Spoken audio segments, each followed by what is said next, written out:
Hi guys, welcome to the video. So എൻ്റെ വീഡിയോയിലേക്ക് എല്ലാവർക്കും സ്വാഗതം. എൻ്റെ പേര് സംഗീത് സുരേഷ്. ഞാനൊരു സയൻസ് ടീച്ചറാണ്. ഇവിടെ ഹൈദരാബാദിൽ വർക്ക് ചെയ്യുന്നു.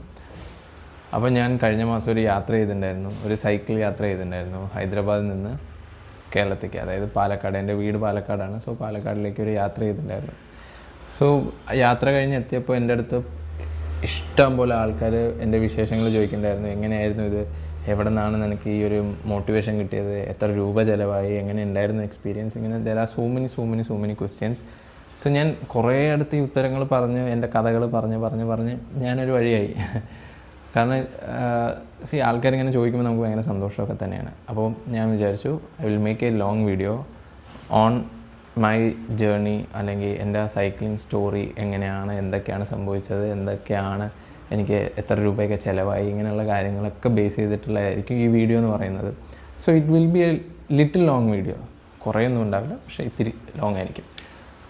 അപ്പോൾ ഞാൻ ആദ്യം പറയും എനിക്ക് എവിടെ നിന്ന് ഈ സൈക്ലിങ്ങിൻ്റെ ഇൻട്രസ്റ്റ് വന്നതെന്ന് വെച്ച് കഴിഞ്ഞാൽ, ആക്ച്വലി കോവിഡിൻ്റെ ആ ഒരു ബ്രേക്ക് ടൈമിലാണ് എല്ലാവരും ലോക്ക്ഡൗൺ ആയിട്ടിരിക്കുകയല്ലേ. അപ്പോഴാണ് ഫ്രണ്ട്സൊക്കെ എല്ലാവരും ഉണ്ട് കൂടെ.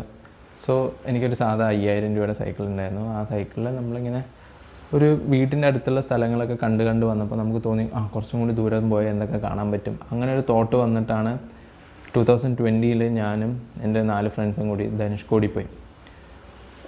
ഓൾമോസ്റ്റ് 650-700 കിലോമീറ്റേഴ്സിൻ്റെ അടുത്ത് നമ്മൾ ഒരാഴ്ച കൊണ്ട് കവർ ചെയ്തപ്പോൾ കിട്ടിയ എക്സ്പീരിയൻസ്, ആ ഒരു കോൺഫിഡൻസ്, അത് സാധാ സൈക്കിളിൽ നമ്മളെ കൊണ്ട് അത്രയും ചെയ്യാൻ പറ്റി. അന്ന് കുറേ കാര്യങ്ങൾ പഠിച്ചു. അന്നത്തെ കഥ ഞങ്ങൾ ഇന്നും ആ 4 കൂട്ടുകാർ കാണുമ്പോൾ ഞങ്ങൾ പറയും. ഈവൻ എൻ്റെ അനിയനും കൊണ്ട് ഉണ്ടായിരുന്നു അതിൽ. ഞങ്ങളിപ്പോഴും ആ പളനി വഴി അല്ലെങ്കിൽ പൊള്ളാച്ചി വഴി പോകുമ്പോൾ ആ കടകൾ കാണുമ്പോൾ ഞങ്ങൾ പറയും, ഇതാ ഇവിടെ ഇരുന്നാണ് നമ്മൾ ചായ കുടിച്ചത്, ഇവിടെ നിന്നാണ് നമ്മൾ ഭക്ഷണം കഴിച്ചതെന്ന് പറയും. കാരണം അത്രയ്ക്ക് ഓർമ്മയുണ്ടായിരുന്നു. സോ ഐ അണ്ടർസ്റ്റുഡ് സൈക്ലിങ്ങിന് ഇങ്ങനെ നമ്മൾ പോകുമ്പോൾ നമുക്ക് കിട്ടുന്ന കാഴ്ചകൾ, നമുക്ക് കിട്ടുന്ന experience, it's entirely different compared to other mode of transportation. Okay, so ഇങ്ങനെയാണ് എനിക്ക് ഇൻട്രസ്റ്റ് വന്നത്. ഇനി ഞാൻ ഹൈദരാബാദിൽ നിന്ന് പാലക്കാടേക്ക് സൈക്കിളിൽ പോകാമെന്ന് പറയുമ്പോൾ ആരാണെങ്കിലും അതൊരു വലിയൊരു ക്വസ്റ്റ്യൻ മാർക്ക് ചിന്തിക്കും. എന്താണ് എൻ്റെ ആവശ്യം? ഒന്നാമത്തെ കാര്യം, എന്താണ് എൻ്റെ ആവശ്യം? 2, ഭയങ്കര റിസ്ക്കാണ്. കാരണം NH വഴി വേണം നമുക്ക് പോകാൻ. ഭയങ്കര റിസ്ക്കാണ് സൈക്കിളിൽ. ആരെങ്കിലും നമ്മൾ അറ്റാക്ക് ചെയ്യുമോ, നമുക്ക് എന്തെങ്കിലും ആക്സിഡൻറ്റ് പറ്റുമോ? So there are so many problems. അപ്പോൾ എൻ്റെ അടുത്ത് ഇത് ഇഷ്ടം പോലെ ആൾക്കാർ ചോദിക്കുന്നുണ്ട്. Even my wife, my family members, എല്ലാവരും ഇതിൻ്റെ ആവശ്യമുണ്ടോ? കാരണം ടീച്ചേഴ്സ് ആകുമ്പോൾ നമുക്ക് കിട്ടുന്ന ഒരു വെക്കേഷൻ ഉണ്ടല്ലോ, ഒരു 30 ദിവസത്തെ വെക്കേഷൻ. ആ 30 ദിവസം ഒന്ന് ഫ്ലൈറ്റ് എടുത്തിട്ടോ അല്ലെങ്കിൽ ട്രെയിൻ എടുത്തിട്ട് AC-ലൊക്കെ ബുക്ക് ചെയ്ത് നമുക്ക് വീട്ടിൽ പോയിരുന്ന് എൻജോയ് ചെയ്തൂടെ? ബട്ട് എൻ്റെ മൈൻഡിൽ എനിക്ക് ഇങ്ങനൊരു ആഗ്രഹം ഉണ്ടായിരുന്നു. എനിക്കിങ്ങനെ സൈക്കിളിൽ പോകണം, എന്നെക്കൊണ്ട് പറ്റും എന്നുള്ളൊരു വിശ്വാസം ഉണ്ടായിരുന്നു. പിന്നെ നമുക്കറിയാം ഇത് സമ്മറാണ്, പീക്ക് സമ്മറാണ്. ഇവിടെ ഹൈദരാബാദ് ചൂടെന്ന് പറഞ്ഞാൽ ഭയങ്കര ചൂട്. അതിൻ്റെ ഇടയിൽ കൂടെ ഈ ചൂടത്ത് സൈക്കിൾ ഓടിച്ച് പോകേണ്ട there are so many risk factors. Okay, ഇതൊക്കെ കാര്യങ്ങൾ എൻ്റെ അടുത്ത് ടീച്ചേഴ്സ് ആണെങ്കിൽ, സ്കൂളിലെ ടീച്ചേഴ്സാണെങ്കിൽ എല്ലാവരും എൻ്റെ അടുത്ത് ഇങ്ങനെ പറഞ്ഞുകൊണ്ടേ ഇരിക്കുന്നുണ്ട്. സോ ഞാനിത് കേട്ടുകൊണ്ടിരിക്കുന്നു. But I am telling myself, എൻ്റെ മൈൻഡിൽ ഇല്ല, നീ ഇത് ചെയ്യും എന്ന് പറഞ്ഞുകൊണ്ടിരിക്കും. അപ്പോൾ ഈ ഉള്ളിൽ നിന്ന് ഈ ഒരു കോൺഫിഡൻസ് ഉണ്ട് ഇത് ചെയ്യാൻ പറ്റുന്നത്. കാരണം എന്താണെന്ന് വെച്ച് കഴിഞ്ഞാൽ ഞാൻ ഡെയിലി സൈക്കിൾ ഓട്ടുമായിരുന്നു.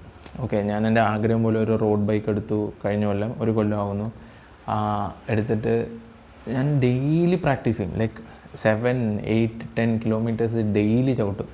സോ എൻ്റെ കാലിലെ മസിൽസ് ആണെങ്കിൽ എല്ലാം യൂസ് ടു ആയി. അങ്ങനെ ഞാൻ എൻ്റെ വൈഫിനെയൊക്കെ പറഞ്ഞ് കൺവിൻസ് ചെയ്തു. She was the best supporter which I have. അവൾ ഓക്കെ, നീ ചെയ്യും, നിൻ്റെ ആഗ്രഹമാണല്ലോ, നിൻ്റെ ഇഷ്ടത്തിന് നീ ചെയ്യും, പക്ഷേ സൂക്ഷിച്ച് വരണം എന്നുള്ള ഒരു കാര്യം മാത്രമായിരുന്നു അവളുടെ കൺസിഡറേഷൻ എന്ന് പറയുന്നത്. അങ്ങനെ ഞാനൊരു ഡേറ്റൊക്കെ ഫിക്സ് ചെയ്തു. മെയ് 2 ഞാൻ ആക്ച്വലി മെയ് 1 ഞാൻ സ്റ്റാർട്ട് ചെയ്തു. ഇവിടെ നിന്ന് ജൻഗം എന്ന് പറഞ്ഞ സ്ഥലത്ത് നിന്ന് ഞാൻ ഹൈടെക് സിറ്റി പോയി. പിന്നെ അവിടെ സൈക്കിൾ കുറച്ച് റിപ്പയറും കാര്യങ്ങളൊക്കെ ചെയ്യേണ്ടായിരുന്നു. ഇതിൻ്റേതായ കുറച്ച് ആക്സസറീസൊക്കെ വെക്കേണ്ടായിരുന്നു. ഡെക്കാത്തലോണിൽ ആണ് സൈക്കിൾ വാങ്ങിയത്, അതിനെ അപ്രോച്ച് ചെയ്തതെല്ലാം. അങ്ങനെ മെയ് 2 ഞാൻ അവിടെ നിന്ന് സ്റ്റാർട്ട് ചെയ്യുന്നു, ഹൈടെക് സിറ്റിയിൽ നിന്ന് സ്റ്റാർട്ട് ചെയ്യുന്നു. അപ്പോൾ എനിക്കൊരു കൃത്യമായ ഐഡിയ ഒക്കെ ഉണ്ടായിരുന്നു കേട്ടോ. കാരണം ഓക്കെ, ഡെയിലി 120-130 കിലോമീറ്റേഴ്സ് സൈക്കിൾ ചെയ്യാം.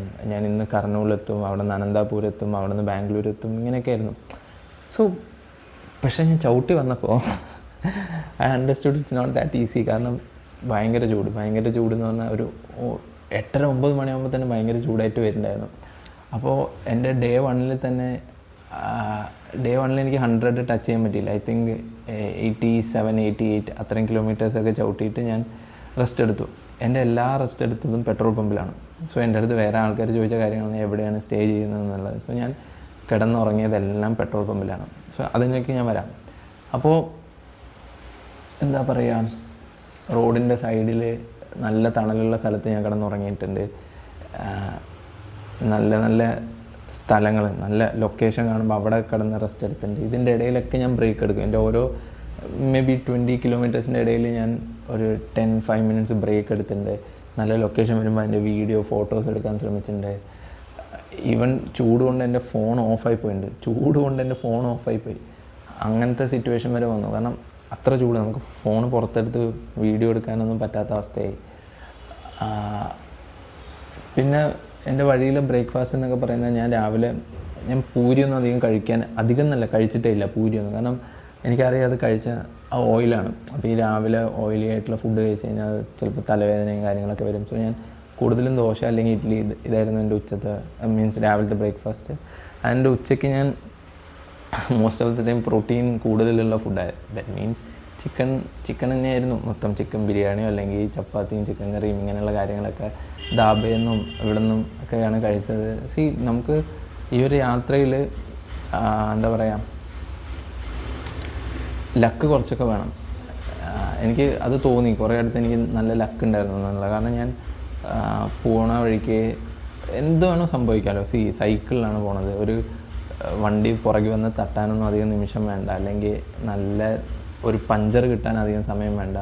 So there are so many factors. അല്ലെങ്കിൽ ഒന്നും വേണ്ട, നമ്മൾ കഴിക്കുന്ന ഫുഡൊന്ന് കേടായാൽ വയറ് കുളയൊന്ന് ആലോചിച്ച് നോക്ക്. സോ ഐ അണ്ടർസ്റ്റുഡ് എനിക്ക് എവിടേക്കും ഒരു ലക്ക് ഫാക്ടർ ഉണ്ട്. കാരണം ഞാൻ എത്ര ഹോട്ടലിൽ നിന്ന് ഭക്ഷണം കഴിച്ചിട്ടും എനിക്ക് ദൈവം സഹായിച്ച് ഒരു സ്ഥലത്തുനിന്ന് ഒരു ചെറിയ പ്രശ്നം പോലും വന്നില്ല. അപ്പോൾ അങ്ങനെയുള്ള കുറേ ഭാഗ്യമുണ്ടായിരുന്നു. പിന്നെ എൻ്റെ ഈ യാത്രയിൽ ഏറ്റവും ഇഷ്ടപ്പെടുന്നത് വെച്ചാൽ ഞാൻ കണ്ട ആൾക്കാർ, എന്നെ വഴിയിൽ പരിചയപ്പെട്ട ആൾക്കാർ. എല്ലാവരുടെയും ഒന്നും എനിക്ക് പേര് ഓർമ്മയില്ല. ചില ആൾക്കാരുടെ പേരൊക്കെ നല്ല ഓർമ്മയുണ്ട്, ചിലവരുടെ ഒന്നും പേര് എനിക്ക് ഓർമ്മയില്ല. പക്ഷേ എനിക്ക് അവരെ കണ്ടാൽ മനസ്സിലാവും അവരൊക്കെ എന്തൊരു ഹെൽപ്ഫുള്ളായിരുന്നു എന്നറിയാം. കാരണം ഞാൻ സൈക്കിളിലൊരു ബോർഡ് വെച്ചിട്ടുണ്ടായിരുന്നു, ഹൈദരാബാദ് ടു കേരള പോകണമെന്നുള്ള ബോർഡ് വെച്ചിട്ടുണ്ടായിരുന്നു. ആ ബോർഡ് കണ്ട് അവർ 2-3 കിലോമീറ്റർ മുന്നേ പോയി നിന്ന് വെള്ളവും അല്ലെങ്കിൽ ഫ്രൂട്ട്സൊക്കെ വാങ്ങി വെയിറ്റ് ചെയ്യണം ഞാൻ അവിടെ എത്താൻ വേണ്ടിയിട്ട്.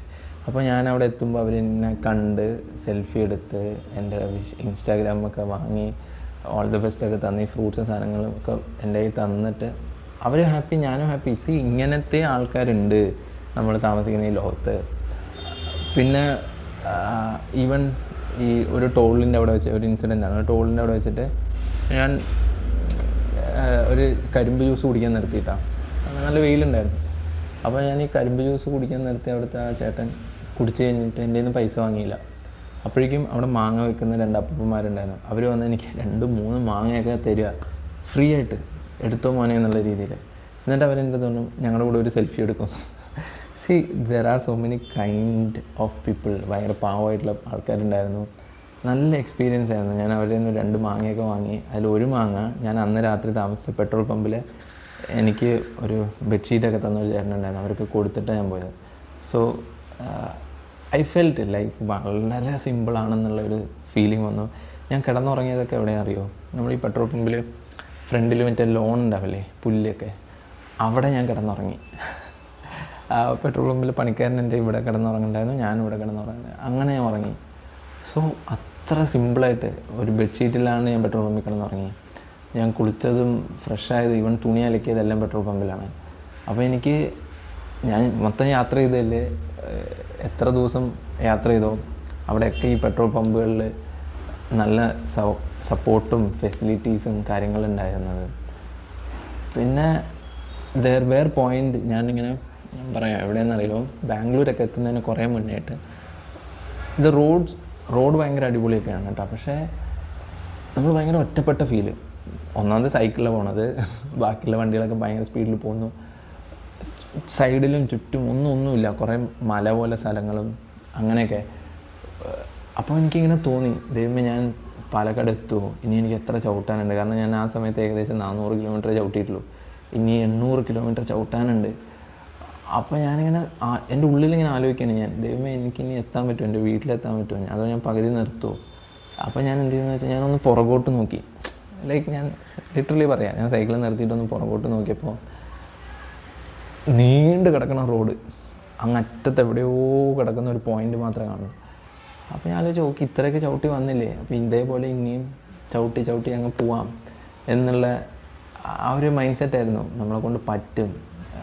ഞാൻ ഈ കർണൂലെത്തിയ സമയത്ത് ഒരു ചേച്ചിയെ കണ്ടു. ആ ചേച്ചി എന്നെ സഹായിച്ചു. ഞാൻ അവരുടെ കൂടെ പോയി അന്ന് ഫുഡ് കഴിച്ചു. അവരുടെ ഫ്രണ്ട്സിൻ്റെ കൂടെ ഞാൻ ലൈക്ക് ടെറസിൽ ഒരു 5 നില ബിൽഡിങ്ങിൻ്റെ ടെറസിലൊക്കെ കിടന്നുറങ്ങി ഞാൻ. എനിക്കറിയില്ല എൻ്റെ ലൈഫിൽ ഇനി ഇങ്ങനത്തെ എക്സ്പീരിയൻസ് ഒക്കെ കിട്ടുമോ എന്നുള്ളത്. പക്ഷേ ഒന്ന് ആലോചിച്ച് നോക്ക്, നമുക്കറിയാത്തൊരു സ്ഥലം ആന്ധ്രയിൽ, അവിടെ പോയി കുറച്ച് ആൾക്കാരെ പരിചയപ്പെട്ട് അവരുടെ കൂടെ ടെറസിൽ പോയി കിടന്നുറങ്ങി. രാവിലെ എണീച്ച് ബായ് പറഞ്ഞ് തിരിച്ചു വരുന്നു. അവർ നമുക്ക് ബ്രേക്ക്ഫാസ്റ്റും കാര്യങ്ങളും വാങ്ങിച്ചു തരുന്നു, ഡിന്നർ വാങ്ങിച്ചു തന്നു, നമ്മളെ പല സ്ഥലത്ത് കൊണ്ടുപോയി വണ്ടിയിൽ. എന്തൊരു എക്സ്പീരിയൻസ് ആയിരുന്നു എന്നറിയാം. സോ ചേച്ചി ഇപ്പോൾ വാച്ച് ചെയ്യുന്നുണ്ടെങ്കിൽ thank you so much for that. അതിന് ഞാൻ കർണൂലിൽ നിന്ന് ഇറങ്ങുന്നവരാ ചേച്ചി എൻ്റെ കൂടെ ബൈക്കിൽ മീൻസ് അവരുടെ സ്കൂട്ടറിൽ വന്ന് ബായി ഒക്കെ പറഞ്ഞ് അത്യാവശ്യം വഴിയൊക്കെ പറഞ്ഞ് തന്ന് അങ്ങനെ പോയി. അങ്ങനെ കർണൂലിൽ നിന്ന് പിന്നെ അനന്തപൂർ എത്തണമായിരുന്നു. അനന്തപൂരിലൊക്കെ ഞാൻ പെട്രോൾ പമ്പിൽ തന്നെ കിടന്നുറങ്ങിയത്. അത് കഴിഞ്ഞ് അടുത്ത എക്സൈറ്റ്മെൻറ്റ് എന്ന് പറഞ്ഞാൽ ബാംഗ്ലൂർ എത്തണമായിരുന്നു. കാരണം പറയുമ്പോൾ അനന്തപൂർ ബാംഗ്ലൂർ എന്നൊക്കെ പറയും, പക്ഷേ ഇതിൻ്റെ ഇടയിൽ 250 കിലോമീറ്റർ വ്യത്യാസമൊക്കെ ഉണ്ട്. അപ്പോൾ ഇറ്റ് വാസ് വെരി ഡിഫിക്കൽട്ട്. ഞാനിങ്ങനെ ഈ പറഞ്ഞ കർണൂൽ അനന്തപൂറൊക്കെ ലാൻഡ്സ്കേപ്പ് എന്ന് പറഞ്ഞാൽ ഡ്രൈ തന്നെയാണ്, ഒന്നുമില്ല, പ്രത്യേകിച്ച് റോഡിൻ്റെ സൈഡിലൊന്നുമില്ല. ഏകദേശം ബാംഗ്ലൂർ എത്താൻ അല്ലെങ്കിൽ കർണാടക കയറുമ്പോഴാണ് ഞാൻ കുറച്ചും കൂടി പച്ചപ്പൊക്കെ കണ്ടു തുടങ്ങിയത്. തെങ്ങ് കൃഷികളൊക്കെ കണ്ടിങ്ങനെ വന്നപ്പോൾ കുറച്ചും കൂടി മനസ്സിനൊരു സുഖം. അങ്ങനെ എൻ്റെ മൈൻഡ് സെറ്റ് എന്ന് വെച്ചാൽ ഞാൻ 4-ാമോ 5-ാമത്തെ ദിവസമൊക്കെ ആകുമ്പോൾ ബാംഗ്ലൂർ എത്തും എന്നൊക്കെ ആയിരുന്നു. പക്ഷേ ടയർ പഞ്ചറായി, കാറ്റ് പോകാൻ തുടങ്ങി.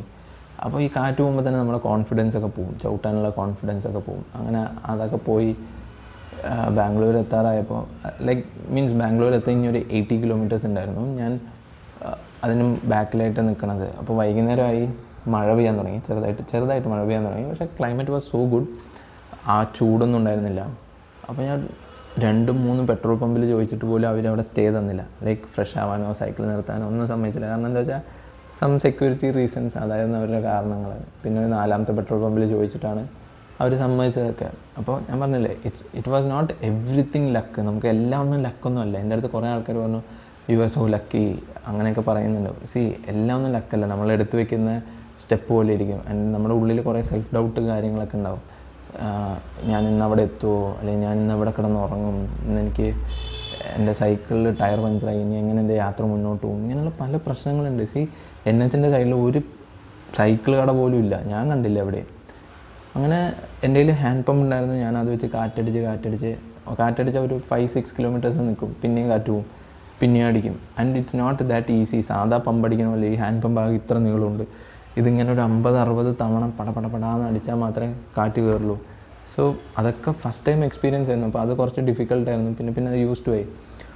അപ്പം അങ്ങനെയൊക്കെ പലതും എക്സ്പീരിയൻസ് ചെയ്ത് നമ്മൾ പോകുമ്പോൾ നമുക്ക് ഒരു സൈഡ് ബുദ്ധിമുട്ടുണ്ടാകുമ്പോൾ വേറൊരു സൈഡ് നല്ല കാര്യങ്ങളുണ്ടായിരുന്നു. ലൈക്ക് ഞാൻ ഈ ഒരു ദിവസം ഉച്ചയ്ക്കൊന്നും അങ്ങനെ കഴിച്ചില്ല, അങ്ങനെ പോകുമായിരുന്നു. ആ സമയത്താണ് ഈ മെക്ഡൊണാൾഡ്സിൽ വർക്ക് ചെയ്യുന്ന ഒരു സ്റ്റാഫിനെ കണ്ടിട്ട് പുള്ളി എന്നെ മെക്ഡൊണാൾഡ്സിലേക്ക് ക്ഷണിച്ചു. അന്ന് എനിക്ക് മെക്ഡൊണാൾഡ്സിൽ നിന്ന് എന്ത് വേണോ കഴിച്ചു എന്നുള്ള രീതിയിൽ ഓഫർ ചെയ്തു. എനിക്ക് ആവശ്യമുള്ളത് മാത്രം ഞാൻ കഴിച്ചു. എന്തൊരു എക്സ്പീരിയൻസ് ആയിരുന്നു. ഞാൻ മെക്ഡൊണാൾഡ്സിൽ ഒരു VIP പോലെ പോയി. ഞാൻ ചുമ്മാ അവിടെ ഇരുന്നിട്ടേ ഉള്ളൂ. പുള്ളി തന്നെ എല്ലാം ഓർഡർ ചെയ്ത് എൻ്റെ 2 ലിറ്ററിൻ്റെ കുപ്പീൻ്റെ സൈക്കിളിൽ അതിൽ വെള്ളമൊക്കെ കൊണ്ടുവന്ന് പിടിച്ച് വെച്ച് എൻ്റെ കൂടെ സംസാരിച്ച് ഞാൻ ഭക്ഷണം കഴിച്ച് കഴിഞ്ഞിട്ടാണ് പുള്ളി അവിടെ നിന്ന് പോയത് അടുത്ത ഡെലിവറിക്ക് എന്തിനും. So that's what. ആൻഡ് അയാൾ എൻ്റെ അടുത്ത് പറഞ്ഞ ഒരു കാര്യമുണ്ട്, നിങ്ങളിങ്ങനെയൊക്കെ ചെയ്യുന്നത് ഞങ്ങൾക്കൊക്കെ ഒരു മോട്ടിവേഷനാണെന്നൊക്കെ. അപ്പോൾ എനിക്ക് മനസ്സിലായ കാര്യം എന്ന് വെച്ചാൽ ചിലതൊന്നും നമ്മൾ വിചാരിക്കുന്നതിനെക്കാട്ടും ആൾക്കാർ നമ്മൾ വഴി ഇൻസ്പയർ ആവും. ഓക്കെ, ഈ പുള്ളി ഇങ്ങനെ ചെയ്യുന്നുണ്ട്, ആസ് എ ടീച്ചർ ഇങ്ങനെ ചെയ്യുന്നുണ്ട്, അങ്ങനെയൊക്കെ. അപ്പോൾ നമുക്ക് കുറച്ചും കൂടി മോട്ടിവേഷൻ കിട്ടും. ഓക്കെ, ഇത്ര ആൾക്കാർക്ക് അത് ഇഷ്ടപ്പെടുന്നുണ്ടെങ്കിൽ എന്നുള്ള രീതിയിൽ. അപ്പോൾ ഇതൊക്കെ ഓരോ ഇൻസിഡൻ്റാണ്. ഞാൻ എവിടെ ഇനി മെക്ഡൊണാൾഡ്സ് കണ്ടാലും ഈ ഇൻസിഡൻ്റ് ആലോചിക്കും. ഇതേപോലെ ഞാൻ വഴിയിൽ കുറേ കുട്ടികളെ കണ്ടു. അവർ ഈ സൈക്കിൾ കാണുമ്പോഴുള്ള ക്രേസ് കൊണ്ട് ഓടി വന്ന് എൻ്റെ അടുത്ത് സംസാരിച്ചവരുണ്ട്. കുറച്ച് പേരുടെയൊക്കെ എൻ്റെ കയ്യിൽ വീഡിയോയും കാര്യങ്ങളൊക്കെ ഉണ്ട്, അങ്ങനെ എടുത്തു വെച്ചിട്ടുള്ളതുണ്ട്. അപ്പോൾ ആ വഴിയിൽ എനിക്ക് ഒരു മനുഷ്യനെ കൊണ്ട് എനിക്കൊരു പ്രോബ്ലം ഉണ്ടായിട്ടില്ല എൻ്റെ ഈ മൊത്തം യാത്രയിൽ. പിന്നെ എൻ്റെ അടുത്ത ആൾക്കാർ ഏറ്റവും കൂടുതൽ ചോദിച്ച ചോദ്യമായിരുന്നു ഡെയിലി എത്ര കിലോമീറ്റർ സൈക്കിളോട്ടും, ക്ലൈമറ്റൊക്കെ എങ്ങനെ ഉണ്ടായിരുന്നു എന്നുള്ളത്. എൻ്റെ പ്ലാൻ പ്രകാരം മെയ് 2 സ്റ്റാർട്ട് ചെയ്യും. മെയ് എന്ന് പറയുന്നത് നമ്മുടെ സൗത്ത് ഇന്ത്യയിൽ പീക്ക് സമ്മർ ടൈമാണ്. അപ്പോൾ അതിൻ്റേതായ ചൂട് എനിക്ക് എല്ലായിടത്തും ഫീൽ ചെയ്തിട്ടുണ്ട്. ആകെ ബാംഗ്ലൂർ എത്തിയ ആ ഒരു ടൈം മാത്രമാണ് climate was feeling good. Remaining എല്ലാ ടെറൈനും ഭയങ്കര ചൂടായിരുന്നു. ചൂടെന്ന് പറഞ്ഞാൽ ഞാൻ UV ജാക്കറ്റ് ഇട്ടിട്ടുണ്ട്, എൻ്റെ ഇവിടം വരെ കവർ ചെയ്തിട്ടുണ്ട്, സൺഗ്ലാസ് ഉണ്ട്, ഹെൽമെറ്റ് ഉണ്ട്, ഫുൾ കവർ ചെയ്തതുകൊണ്ട് മാത്രം എൻ്റെ കയ്യിലും അവിടെ നിന്ന് ടാൻ ആയിട്ടില്ല. ഇല്ലെങ്കിൽ ഞാൻ ടാൻ അടിച്ച് വേറെ ലെവലായി ഉണ്ടാവും. പിന്നെ അതെൻ്റെ പഴയ ജേണിയിൽ നിന്ന് എനിക്ക് കിട്ടിയ എക്സ്പീരിയൻസ് ആണ്. ഞാൻ പണ്ടൊന്നും സൺസ്ക്രീനൊന്നും തേക്കില്ലായിരുന്നു. പിന്നെ എൻ്റെ ഈ സൈക്ലിംഗ് ജേണിയിലൊക്കെ ഞാൻ രാവിലെ അതൊക്കെ തേച്ചിട്ടാണ് പോവുക. ചൂട് നല്ല ചൂടായിരുന്നു. ഞാൻ ഒരു ദിവസം എനിക്ക് ഓർമ്മയുണ്ട്, 3rd ഡേയിലാണെന്ന് തോന്നുന്നു, ഒരു ആവേശത്തിന് ഉച്ചയ്ക്ക് സൈക്കിൾ എടുത്തിറങ്ങി, ലൈക്ക് 2 o'clock 2:30 ആയപ്പോഴേക്കും ഞാൻ തിരിച്ച് കയറി. കാരണം എനിക്ക് സഹിക്കാൻ പറ്റുന്ന ചൂട്, എൻ്റെ ദേഹം പൊള്ളുന്ന പോലെ എനിക്ക് ഫീൽ ചെയ്യുന്നുണ്ടായിരുന്നു. അപ്പോൾ അങ്ങനെ എക്സ്പീരിയൻസ് ചെയ്ത ദിവസങ്ങളുണ്ട്. ഞാൻ പറഞ്ഞു എൻ്റെ ഫോൺ ഓഫായി പോയി ചൂട് കാരണം. അത്രയും ചൂട്, ഇവിടെ പോക്കറ്റിലിട്ടിരിക്കുന്ന ഫോണ് ഓഫായി പോവാണ് ചൂട് കാരണം. കാരണം മാപ്പ് ഇട്ടിട്ടുണ്ടല്ലോ ഞാൻ ലൈവിലൊക്കെ, മീൻസ് എൻ്റെ സ്റ്റാർവേയിൽ മാപ്പ് ഇട്ടിട്ടുണ്ട്. അപ്പോൾ ലൊക്കേഷൻ ഓണായി കിടക്കും, മൊബൈൽ ഡാറ്റ ഓണാണ്, ബ്ലൂടൂത്ത് പാട്ട് കേൾക്കാൻ വേണ്ടി ഇതെല്ലാം ഓണായി കിടക്കുന്നതുകൊണ്ട് ഫോൺ ഭയങ്കരമായിട്ട് ഹീറ്റ് ആവുന്നുണ്ടായിരുന്നു. പിന്നെ എൻ്റെ ടൈമിംഗ് എന്ന് പറയുന്നത് ലൈക്ക് മോർണിംഗ് 5:30 സ്റ്റാർട്ട് ചെയ്താൽ 10 o'clock 9:30 വരെ ഞാൻ രാവിലെ ചവിട്ടും. അത് കഴിഞ്ഞ് ബ്രേക്ക് എടുത്തിട്ട് ഒരു 3:30-4 മണിയാകുമ്പോൾ പിന്നെ സ്റ്റാർട്ട് ചെയ്യും, ഒരു 6:30-7 വരെ, ഒന്ന് ഇരുട്ടുന്ന വരെ. So almost I will cover. എനിക്ക് കോൺഫിഡൻ്റ് ആണ് 100 കിലോമീറ്റർ സുഖമായിട്ട് കവർ ചെയ്യാം. അത് 100 ആവാം, 120 ആവാം, മേ ബി 135 വരെ ചവിട്ടിയ ദിവസങ്ങളുണ്ട്. അപ്പോൾ അങ്ങനെയൊക്കെ ആവാം. അപ്പോൾ ഇങ്ങനെയായിരുന്നു എൻ്റെ ഡിസ്റ്റൻസ് കവർ ചെയ്യുന്നത് പ്ലാൻ ചെയ്തിട്ടുണ്ടായിരുന്നത്. എൻ്റെ ക്ലൈമറ്റ് വാസ് ഹൊറിബിൾ ചൂട്.